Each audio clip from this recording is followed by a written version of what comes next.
ಶಿಕ್ಷಕರಾಗಿರುವಂತಹ ವಿದ್ಯಾಲತಾ madam ತಾವು ಕೂಡ ವೇದಿಕೆಯಲ್ಲಿ ಆಸೀನರಾಗಬೇಕು ಅಂತ ತಮ್ಮಲ್ಲಿ ವಿನಂತಿಸ್ತಾ ಇದ್ದೇನೆ. ವಿದ್ಯಾಲತಾ ಮೇಡಮ್.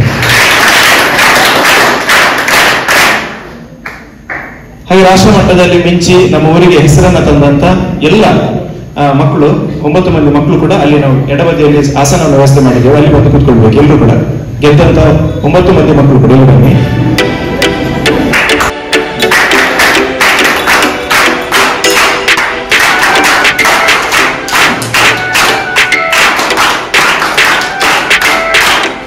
ಸೇರಿರುವಂತ ಎಲ್ಲರೂ ಉಪಸ್ಥಿತರನ್ನು ಮತ್ತೊಮ್ಮೆ ಪ್ರೀತಿಪೂರ್ವಕವಾಗಿ ಗೌರವಿಸ್ತಾ ಆತ್ಮೀಯರೇ, HCL ಫೌಂಡೇಶನ್ ಆಯೋಜನೆಯಲ್ಲಿ ಸ್ಪೋರ್ಟ್ಸ್ ಫಾರ್ ಚೇಂಜ್ ಎನ್ನುವಂತಹ ಪರಿಕಲ್ಪನೆಯೊಂದಿಗೆ ನಡೆದಂತಹ ಖೋ ಪಂದ್ಯಾಕೂಟ ಮತ್ತು ರಿಲೆಯಲ್ಲಿ ಒಂದು ಅಭೂತಪೂರ್ವವಂತಹ ಸಾಧನೆಯೊಂದಿಗೆ ಊರಿನ ನಾವೆಲ್ಲರೂ ಹೆಮ್ಮೆ ಪಡುವಂತಹ ಸಾಧನೆಯನ್ನ ಮಾಡಿದಂತ ಪ್ರತಿಭೆಗಳಿಗೆ ಮತ್ತು ಅವರನ್ನ ಒಂದು ಟ್ರೈನ್ ಮಾಡಿ ಮಾರ್ಗದರ್ಶನವನ್ನು ನೀಡಿ ಪ್ರಶಸ್ತಿಯನ್ನು ಪಡೆಯುವಲ್ಲಿ ಸಹಕಾರವನ್ನು ನೀಡಿದಂತ ನಮ್ಮ ದೈಹಿಕ ಶಿಕ್ಷಕರನ್ನ ಗುರುತಿಸಿ ಗೌರವಿಸುವಂತದ್ದು ನಮ್ಮ ಆದ್ಯ ಕರ್ತವ್ಯ ಎಂಬ ನಿಟ್ಟಿನಲ್ಲಿ ಒಂದು ಸಣ್ಣ ಕಾರ್ಯಕ್ರಮದಲ್ಲಿ ನಾವು ನೀವುಗಳೆಲ್ಲರೂ ಜೊತೆಯಾಗಿದ್ದೇವೆ. ವಿಶೇಷವಾಗಿ ಎಕ್ಕಾರ್ ಅಂತ ಹೇಳುವಾಗ ಈ ಮುಂಚೆ ಕೂಡ ಸಾಕಷ್ಟು ಪ್ರತಿಭೆಗಳು ಕ್ರೀಡಾ ಕ್ಷೇತ್ರದಲ್ಲಿ, ಸಾಂಸ್ಕೃತಿಕ ಕ್ಷೇತ್ರದಲ್ಲಿ ಸಾಧನೆಯನ್ನು ಮಾಡಿದವರು ತುಂಬಾ ಮಂದಿ ಇದ್ದಾರೆ. ನಮ್ಮ ವೇದಿಕೆಯಲ್ಲಿದ್ದಾರೆ, ಬೇರೆ ಬೇರೆ ಒಂದು ಉನ್ನತವಾದ ಹುದ್ದೆಯಲ್ಲಿ ಕೂಡ ಇದ್ದಾರೆ. ಈ ಮುಂಚೆ ಕಟೀಲ್ನ ನಿವೃತ್ತರಾದಂತಹ ದೈಹಿಕ ಶಿಕ್ಷಕರಾಗಿರುವಂತಹ ಸುಂದರ್ ಪೂಜಾರ್ ಅವರು ಹೇಳ್ತಾ ಇದ್ರು, ಎಕ್ಕಾರ್ನ ಊರಿನ ಒಂದು ಜನರು ಅಂತ ಹೇಳಿದ್ರೆ ನನಗೆ ಸ್ಪೋರ್ಟ್ಸ್ ಮೇಲೆ ಅವ್ರ ಹತ್ರ ಭಾರಿ ಭರವಸೆ ಇತ್ತು ಅಂತ. ಆ ಭರವಸೆಯನ್ನು ಇಂದು ಕೂಡ ಗಟ್ಟಿಯಾಗಿಸುವಂತಹ ಒಂದು ಸಾಧನೆಯನ್ನ ನಮ್ಮ ಈ ಶಾಲೆಯ ಮಕ್ಕಳು ಮಾಡಿದ್ದೀರಿ. ಇದು ನಮ್ಮೆಲ್ಲರಿಗೂ ಸಂದಂತಹ ಗೌರವ ಎನ್ನುವ ನಿಟ್ಟಿನಲ್ಲಿ ಇಂದಿನ ಈ ಕಾರ್ಯಕ್ರಮವನ್ನು ಆಯೋಜನೆ ಮಾಡಿದ್ದೇವೆ. ವೇದಿಕೆಯಲ್ಲಿರುವಂತಹ ಎಲ್ಲ ಗಣ್ಯರನ್ನ ಸ್ವಾಗತಿಸುವಂತಹ ಸಮಯ. ಸ್ವಾಗತದ ಮಾತುಗಳೊಂದಿಗೆ ನಾನು ವೇದಿಕೆಗೆ ಆತ್ಮೀಯವಾಗಿ ಸ್ವಾಗತಿಸ್ತಾ ಇದ್ದೇನೆ. ಶಾಲಾಭಿವೃದ್ಧಿ ಸಮಿತಿಯ ಸದಸ್ಯರು, ಎಕ್ಕಾರ್ ಗ್ರಾಮ ಪಂಚಾಯತ್ನ ಮಾಜಿ ಹಿರಿಯ ಸದಸ್ಯರು, ಮಾಜಿ ಅಧ್ಯಕ್ಷರಾಗಿರುವಂತಹ ಶ್ರೀಯುತ ಸುರೇಶ್ ಶೆಟ್ಟಿ. ಇಂದಿನ ದಿನ ಈ ವೇದಿಕೆ ಮುಂಭಾಗದಲ್ಲಿ ಸಂಪನ್ನ ಆಗ್ತಾ ಇದೆ. ಹಾಗಾಗಿ ನಮಗೆ ಈ ಕಾರ್ಯಕ್ರಮದ ಪ್ರಧಾನ ಅಂಗಕ್ಕೆ ನಾವು ಮುಂದೆ ಹೋಗ್ತಾ ಇದ್ದೇವೆ.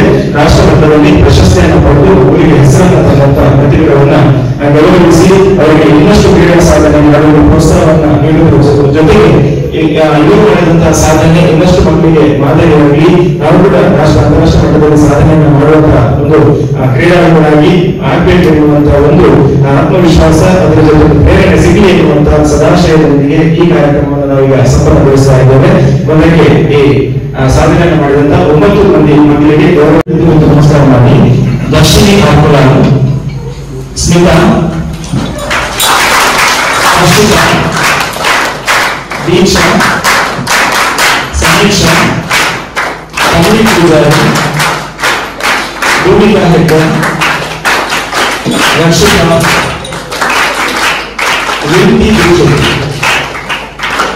ಒಟ್ಟು 9 ಮಂದಿ. ಇವರೆಲ್ಲರ ಸಾಧನೆ ನಮ್ಮೆಲ್ಲರೂ ಹೆಮ್ಮೆ ತರಿಸಿದೆ.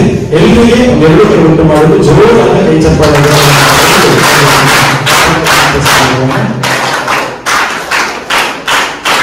ಎನ್ನುವುದಕ್ಕೆ ಇವರನ್ನ ಪ್ರೀತಿಪೂರ್ವಕವಾಗಿ ನಮ್ಮ ಎಕ್ಕಾರ್ನ ಸಮಾನ ಮನಸ್ಕ ಗ್ರಾಮಸ್ಥರ ಪರವಾಗಿ, ಈ ಸಂಸ್ಥೆಯ ಅಭಿಮಾನಿಗಳ ಪರವಾಗಿ, ಎಕ್ಕಾರ್ನ ಕ್ರೀಡಾಭಿಮಾನಿಗಳ ಪರವಾಗಿ ಹಾಗೂ ಎಕ್ಕಾರ್ನ ಸಂಸ್ಥೆ ಒಂದು 10 ಸಂಸ್ಥೆಗಳೆಲ್ಲರ ಪರವಾಗಿ ಇವರನ್ನ ಗುರುತಿಸಿ ಗೌರವಿಸ್ತಾ ಇದ್ದೇವೆ. ವೇದಿಕೆ ಬಂದ ಎಲ್ಲ ಗಣ್ಯರ ಜೊತೆಯಾಗಿ ಬಂದು ಗೌರವವನ್ನು ಸಲ್ಲಿಸಬೇಕಂತ ವಿನಂತಿಸ್ತಾ ಇದೆ. ಎಲ್ಲರೂ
ವೇದಿಕೆಯಲ್ಲಿ ಆಸೀನರಾಗಿರುವಂತಹ ಗಣ್ಯಾತಿಗಣ್ಯರಿಗೆ ವಂದಿಸುತ್ತಾ ಅದೇ ರೀತಿಯ ವೇದಿಕೆಯ ಮುಂಭಾಗದಲ್ಲಿ ಆಸೀನರಾಗಿ ಅನಿಸಿತು ಅಂತ ಹೇಳಿದ್ರೆ, ಇವತ್ತು ಕಟೀಲು ದುರ್ಗಾಮಾತೆಯ ಸನ್ನಿಧಾನಕ್ಕೆ ಹೋದಾಗ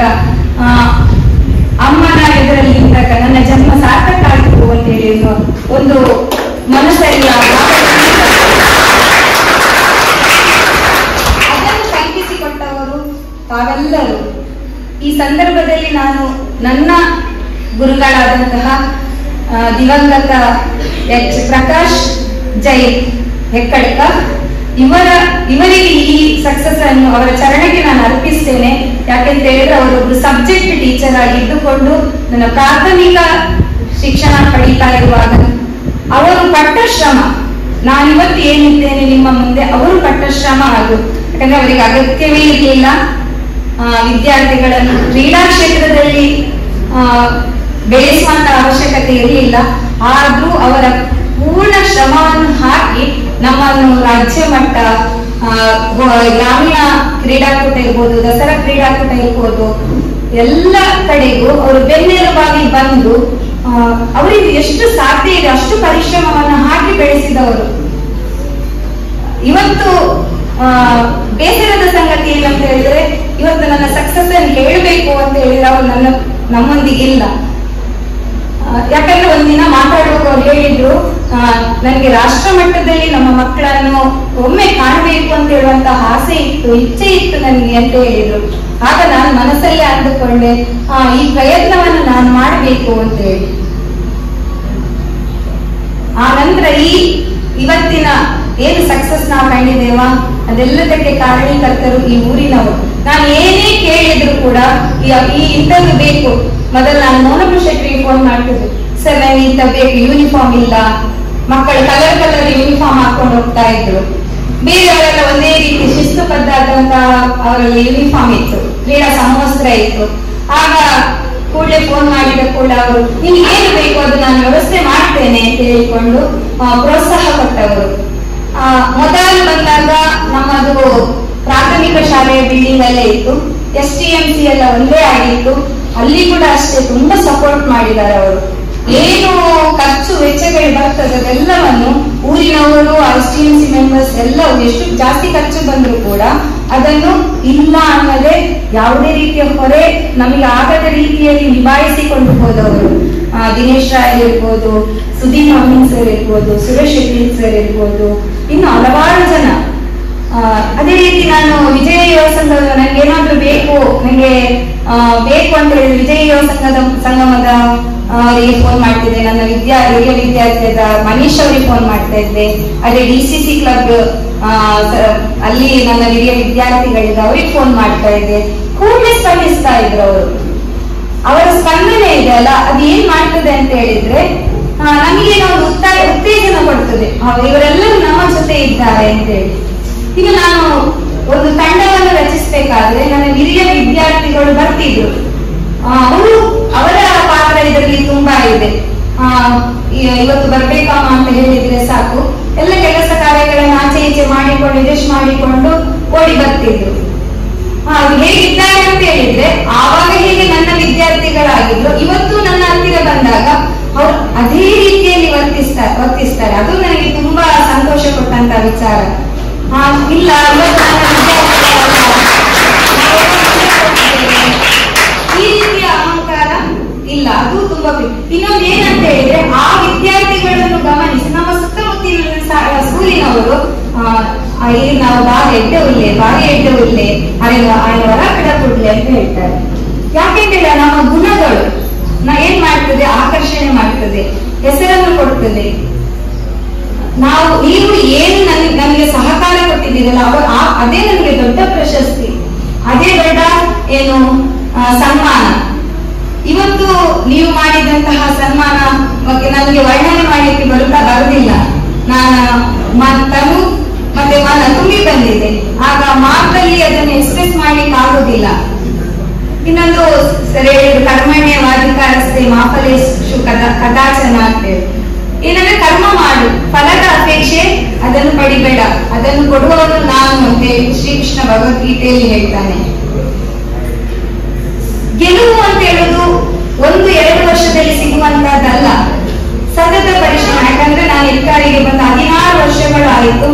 16 ವರ್ಷಗಳಲ್ಲಿ ಸೋತು ಗೆದ್ದು ಮಾಡಿದವಳು. ಸೋಲು ತುಂಬಾ ಬರ್ತದೆ ಮಕ್ಕಳೇ. ಆ ಸೋಲನ್ನು ಮುಂದೆ ಗೆಲುವನ್ನಾಗಿಸುವಂತಹ ಕೈ ಚಳಕ ನಿಮ್ಮಲ್ಲಿ ಇರಬೇಕು. ಕನಸು ಕಾಣಿ. ಯಾವ ರೀತಿಯ ಕನಸು ಕಾಣಬೇಕು ಅಂತ ಹೇಳಿದ್ರೆ ನೀವು ಉನ್ನತವಾದ ಕನಸನ್ನು ಕಾಣಬೇಕು. ನಾನು ಮೊನ್ನೆ ಚೆನ್ನೈಗೆ ಹೋದಾಗ ಸುಬ್ರಹ್ಮಣ್ಯನಾಥರ್ ಯೂನಿವರ್ಸಿಟಿ ಇಂಜಿನಿಯರಿಂಗ್ ಕಾಲೇಜಿಗೆ ಹೋದೆ. ಆ ಕ್ಯಾಂಪಸ್ಗೆ ಹೋದಾಗ ಅದನ್ನು ಯಾವ ರೀತಿ ಮೇಂಟೈನ್ ಮಾಡಿದ್ದಾರೆ ಅಂತ ಹೇಳಿದ್ರೆ ಅದೊಂದು ರೆಸಾರ್ಟಿಗೆ ಗಿಂತಲೂ ಕಮ್ಮಿ ಇಲ್ಲ, ಅಷ್ಟು ಚೆನ್ನಾಗಿ ಒಂದು 5 ಸ್ಟಾರ್ ಹೋಟೆಲ್ ನಾಗೆ ಮೇಂಟೈನ್ ಮಾಡಿದ್ದಾರೆ. ಆ ಗ್ರೀನರಿ ಇರ್ಬೋದು, ಅಲ್ಲಿಯ ವ್ಯವಸ್ಥೆಗಳಿರ್ಬೋದು, ಎಲ್ಲವೂ. ನಮ್ಗೆ ಏನೊಂದು ಆಸೆ ಬಂತು ಅಂತ ಹೇಳಿದ್ರೆ ನಮ್ಮ ವಿದ್ಯಾರ್ಥಿಗಳು, ಈ ಗ್ರಾಮೀಣ ಭಾಗದ ವಿದ್ಯಾರ್ಥಿಗಳು ಅಂತಹ ಒಂದು ಯೂನಿವರ್ಸಿಟಿಯಲ್ಲಿ ಕಲಿಬೇಕು ಅಂತ ಹೇಳಿ ಒಂದು ಆಸೆ ಹೊಂದಿದ್ದಾಗ ಇದಕ್ಕೆ ಪ್ರಯತ್ನ ಪಡಬೇಕು. ಇಂತಹ ಹಲವಾರು ಕಾಲೇಜುಗಳಿದೆ, ಹಲವಾರು ಏನು ಟೆಕ್ನಾಲಜಿ ಸಂಸ್ಥೆಗಳಿದೆ, ಇಂಡಸ್ಟ್ರೀಸ್ ಇದೆ. ನೀವಲ್ಲಿ ಏನ್ ಕನಸಬೇಕು, ಆ ಕಂಪನಿಯ ಸಿಇಒ ಆಗ್ಬೇಕು ನಾನು, ಈ ರೀತಿಯ ಕನಸುಗಳನ್ನು ಹೊತ್ತುಕೊಂಡು ನೀವು ಮುಂದೆ ನಡೆದ್ರೆ ಏನಾಗ್ತದೆ, ಸಕ್ಸಸ್ ಖಂಡಿತ ಸಿಗ್ತದೆ.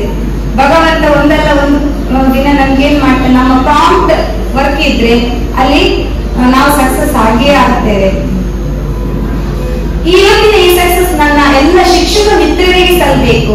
ಯಾಕೆಂತ ಹೇಳಿದ್ರೆ ಕೇವಲ ಈ ಎಕ್ಕಾರಿನ ಮಕ್ಕಳು ಮಾತ್ರ ಅಲ್ಲದೆ ಹೊರ ಪ್ರದೇಶದಿಂದ ಕೂಡ ಗ್ರಾಮೀಣ ಭಾಗದಿಂದ ನಮ್ಮ ಮಕ್ಕಳು ಬರ್ತಾ ಇದ್ದಾರೆ. ಅದಕ್ಕೆ ಕಾರಣ ಏನು ಅಂತ ಹೇಳಿದ್ರೆ ಕ್ವಾಲಿಟಿ ಎಜುಕೇಶನ್.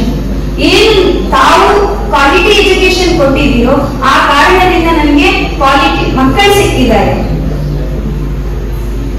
ಈ ಸಕ್ಸಸ್ ನಿಮ್ಗೆ ಕೂಡ ಸಲ್ತದೆ. ಇವತ್ತಿನ ಸನ್ಮಾನಕ್ಕೆ ನೀವು ಕೂಡ ಭಾಜನರಾಗಿದ್ದೀರಿ ಅಂತ ಹೇಳಿ ಅದೇ ರೀತಿ ನನ್ನ ಎಲ್ಲ ಕ್ರೀಡಾಪಟುಗಳು, ಮಕ್ಕಳು, ವಿದ್ಯಾರ್ಥಿಗಳು, ಅದರಲ್ಲಿ ವಿಶೇಷವಾಗಿ ಕ್ರೀಡಾಪಟುಗಳು, ನಿಮ್ಮ ಪ್ರಯತ್ನ ತುಂಬಾ ಇತ್ತು. ನೀವು ಸತತ ಪ್ರಯತ್ನ ಹಾಕಿದ ಕಾರಣ ನಾನೇನೋ ಇನ್ನಷ್ಟು ಪ್ರಯತ್ನ ಹಾಕಲಿಕ್ಕೆ ಸಾಧ್ಯ ಆಯಿತು. ಒಂದು ವೇಳೆ ನಿಮ್ಮ ಪ್ರಯತ್ನ ಕಡಿಮೆ ಇರ್ತಿದ್ರೆ ನನ್ನ ಪ್ರಯತ್ನವು ಕಡಿಮೆ ಆಗಿರ್ತಿತ್ತೋ ಏನು. ನೀವು ಈ ಶಾಲೆಯ ಕೀರ್ತಿಯನ್ನು ಹೆಚ್ಚಿಸಿದ್ದೀರಿ. ಮುಂದಿನ ದಿನಗಳಲ್ಲಿ ಕಾಲೇಜಿಗೆ ಹೋಗ್ತೀರಿ. ಈ ವರ್ಷ ಕಳೆದ ನೀವು ಕಾಲೇಜಿಗೆ ಹೋಗ್ತೀರಿ. ಮುಂದೆ ಕೂಡ ನಿಮ್ಮ ಜೀವನದಲ್ಲಿ ಕ್ರೀಡೆಯನ್ನು ನಿಮ್ಮ ಓದಿನ ಜೊತೆಗೆ, ಓದು ಅಂತ ಹೇಳಿದ್ರೆ ತುಂಬಾ ಇಂಪಾರ್ಟೆಂಟ್, ಆ ಓದಿನ ಜೊತೆಗೆ ಇದನ್ನು ಅಳವಡಿಸಿಕೊಂಡು ಇನ್ನಷ್ಟು ಎತ್ತರಕ್ಕೆ ಬೆಳೆಯಿರಿ. ಶಾಲಾ ಶಿಕ್ಷಕ ವೃಂದದವರಿಗೆ ನಮಿಸುತ್ತಾ, ವೇದಿಕೆಯ ಮುಂಭಾಗದಲ್ಲಿರುವ ನನ್ನ ನೆಚ್ಚಿನ ಸಹಪಾಠಿಗಳು ಹಾಗೂ ಹೆತ್ತವರಿಗೆ ನಮಿಸುತ್ತಾ ನನ್ನ ಚಿಕ್ಕ ಅನಿಸಿಕೆಯನ್ನು ನಿಮ್ಮ ಮುಂದೆ ಇಡುತ್ತಿದ್ದೇನೆ. ನಾವು ಚೆನ್ನೈಗೆ ಹೋಗುವಾಗ ಕಾರ್ತಿಕ್ ಸರ್ ಸಿಕ್ಕಿದ್ರು. ಅವರು ನಮ್ಮ ಜೊತೆ ಒಂದು ರೀತಿ ಫ್ರೆಂಡ್ ತರನೇ ನಮ್ಮ ಜೊತೆ ಆಟವಾಡ್ತಿದ್ರು, ಮಾತಾಡ್ತಿದ್ರು, ಚೆನ್ನಾಗಿ ಮಾತಾಡ್ತಿದ್ರು. ಅವರು ತುಂಬಾ ದೊಡ್ಡವರು, ಆದ್ರೆ ನಮ್ಮ ಜೊತೆ ಫ್ರೆಂಡ್ಸ್ ತರ ಮಾತಾಡ್ತಿದ್ರು. ಮತ್ತೆ ನಾವು ಅಲ್ಲಿ ತಲುಪಿದ್ವಿ. ಶಿವ ಸುಬ್ರಹ್ಮಣ್ಯ ಶಾಲಾ ಶಿಕ್ಷಕರು ಮತ್ತೆ ಈ ಊರಿನವರು, ಅವರ ಸಪೋರ್ಟ್ ಇಲ್ಲದೆ ನಾವು ಇಲ್ಲಿವರೆಗೆ ಬರಲು ಕಾರಣ ಆಗ್ತಿರ್ಲಿಲ್ಲ. ಮತ್ತೆ ವಿದ್ಯಾಲಯದ ದೈಹಿಕ ಶಿಕ್ಷಣ ಶಿಕ್ಷಕಿ, ಇವರಿಂದ ನಾವು ಅಲ್ಲಿವರೆಗೆ ಹೋಗಿದ್ದೇವೆ ಹೊರತು ನಾವು ಪ್ರಯತ್ನ ಆಗಿದ್ದೇವೆ ಹೌದಾದ್ರೆ ಅವರ ಒಂದು ವಿದ್ಯೆ ಕೊಟ್ಟಿದ್ದರಿಂದ ಅವರಲ್ಲಿ ಇರುವ ಎಲ್ಲಾ ವಿದ್ಯೆಯನ್ನು ನಮಗೆ ಕೊಟ್ಟು ನಮ್ಮನ್ನು ಅಲ್ಲಿವರೆಗೆ ಕೊಂಡೋಗಿದ್ದಾರೆ. ಮತ್ತೆ ನನ್ನ ಟೀಮ್ ಪ್ಲೇಯರ್ಸ್ ಅವರು ತುಂಬಾ ಚೆನ್ನಾಗಿ ಆಟವಾಡಿದ್ರು. ನಾನು ಹಿಂದೆ ಹೇಳಿದ್ರು ಹೇಳಿದ್ದಲ್ಲ ಮಾಡುವ ಅಂತ ಹೋಗಿ ಮಾಡ್ತಾರೆ, ಚೆಂದ ಆಟ ಆಡಿದ್ರು. ಇದಕ್ಕೆಲ್ಲ ನಿಮ್ಮ ಇಷ್ಟು ಪ್ರೇಮ ಮತ್ತು ಸ್ನೇಹಕ್ಕೆ ನಾನು ಎಂದಿಗೂ ನಿಮಗೆ ಚಿರಋಣಿ ಎಂದು ಹೇಳುವ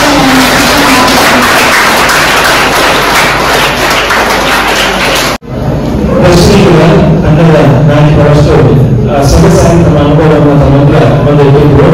ಹಾಗೆ ಯಾಕೆ ಅವರು ಮತ್ತನ್ನ ನಾಡಿನ ಅವಕಾಶ ಕೊಟ್ಟರು ಅಂತ ಹೇಳಿದ್ರೆ ಎಲ್ಲರಿಗೂ ಪ್ರೇರಣೆಯಾಗಿ ಆ ತಂಡ ಮಾಡಿರುವಂತಹ ಸಾಧನೆ ಎಲ್ಲರಿಗೂ ಮಾದರಿಯಾಗಿ ಇಂತಹ ಒಂದು ಸಾಧನೆ ಮುಂದುವರೆದಿರುವಾಗಿ ಅದು ಕ್ರೀಡೆ ಇರಬಹುದು, ಶೈಕ್ಷಣಿಕವಾಗಿರ್ಬಹುದು, ಸಾಂಸ್ಕೃತಿಕ ಇರಬಹುದು, ಯಾವುದೇ ಕ್ಷೇತ್ರದಲ್ಲಿ ಮಾಡುವಂತಾಗಿ ಎನ್ನುವಂತ ಆಶಯದೊಂದಿಗೆ ನಮ್ಮ ಗುರುಗಳಾಗಿ ವಿಷಯ ಕಟ್ಟಿರುವುದು ಯಾವಾಗಲೂ ಹೇಳ್ತಾರೆ. ಅಂದ್ರೆ ಸಾಧನೆ ಮಾಡುವ ಮನಸ್ಸಿದ್ರೆ ಇಂಥದ್ದೇ ಕ್ಷೇತ್ರ ಅಂತಿಲ್ಲ, ಯಾವುದರಲ್ಲಿ ಕೂಡ ಮಾಡಲಿಕ್ಕೆ ಆಗ್ತದೆ. ಈಗ ನಾವು ಯಾವ ತರದ ಆಧುನಿಕ ಯುಗ ಅಂತ ಹೇಳಿದ್ರೆ ರಾತ್ರಿ ಹಗಲಲ್ಲಿ ಒಂದು ವಿಶ್ವದಲ್ಲಿ ಒಮ್ಮೆಗೆ ಒಂದು ರೆಸರ್ಚ್ ಮಾಡುವವರು ಇರ್ತಾರೆ, ಬೇರೆ ಅವಕಾಶವಿದೆ. ಹಾಗಾಗಿ ತಮ್ಮಲ್ಲಿರುವಂತಹ ಪ್ರತಿಭೆ ಹಾಗೆ ವಿದ್ಯಾರ್ಥಿಗಳಂತೆ ತಮ್ಮ ಒಂದು ಪ್ರಾಂಚಲ ಮನಸ್ಸಿನ ಪ್ರಯತ್ನ ಇದ್ರೆ ನಾವು ಗೆದ್ದರಿಗೆ ಹೋಗು, ಒಂದು ದಿನ ಎಲ್ಲಲೇಬೇಕು, ಒಳ್ಳೆತನ ಎನ್ನುವಂತಹ ಮಾತಿನೊಂದಿಗೆ ಕಾರ್ಯಕ್ರಮದ ಕೊನೆಯ ಹಂತಕ್ಕೆ ನಾವು ಬರ್ತಾ ಇದ್ದೇವೆ. ಇಂದಿನ ಈ ವೇದಿಕೆ ಈ ಕಾರ್ಯಕ್ರಮ ಆಯೋಜನೆ